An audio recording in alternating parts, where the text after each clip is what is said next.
कधीच नाही चुकणार तुमचे फेवरेट टीव्ही शोज झी5 सोबत, तेही एकदम फ्री।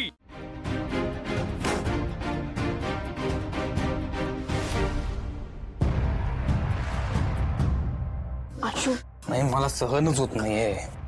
काय होत हो, मला कळतंय सगळं अवघड आहे, पण बघ शिवा, काय मी ना खोटं वागू शकत नाही लोकांशी। मला जमतच नाही ते। तुझं म्हणणं आहे का सगळं खरं सांगून टाकायचं? मला माहित नाही।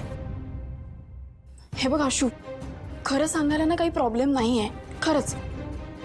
पण आपण जर त्यांना सांगितलं की तुम्हाला वाटतंय तसं त्या दिवशी काहीच घडलं नाही, कोणी कोणाला तुला कळतंय का, ह्याने अख्खं घर डिस्टर्ब होईल। तुला ते चालणार आहे का? नाही चालणार आहे, ऑफकोर्स। मी तेच म्हणते। हे बघ, आधीच भाऊ आणि सीताईंवर खूप गोष्टी आल्यात। ते ऑफिसचं सगळं झालं, त्यामुळे भाऊ एवढे आजारी होते, आता सीताई पण आजारी होती।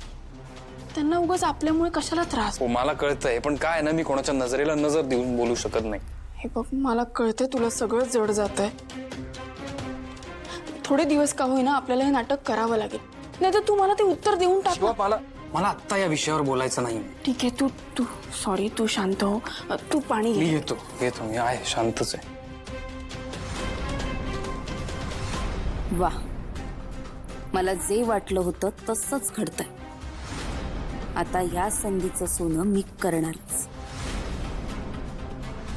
शिवा, हे नाटक खूप जड जाणार आहे तुला।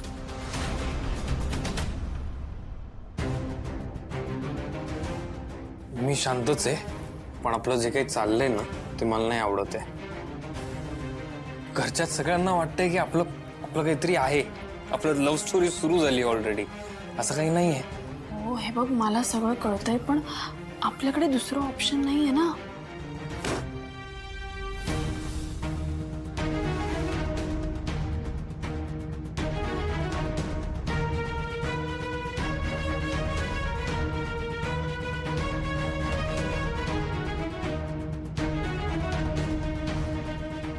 आशू, कोण आहे?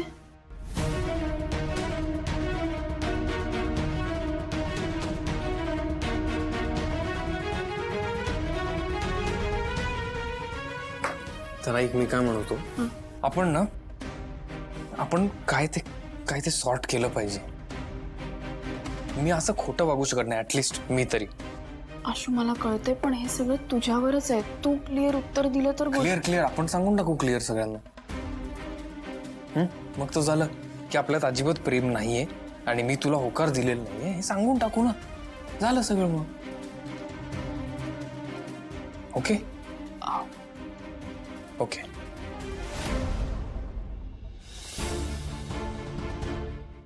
झी5 ॲप डाउनलोड करा आणि पहा सर्व एपिसोड्स एकदम फ्री।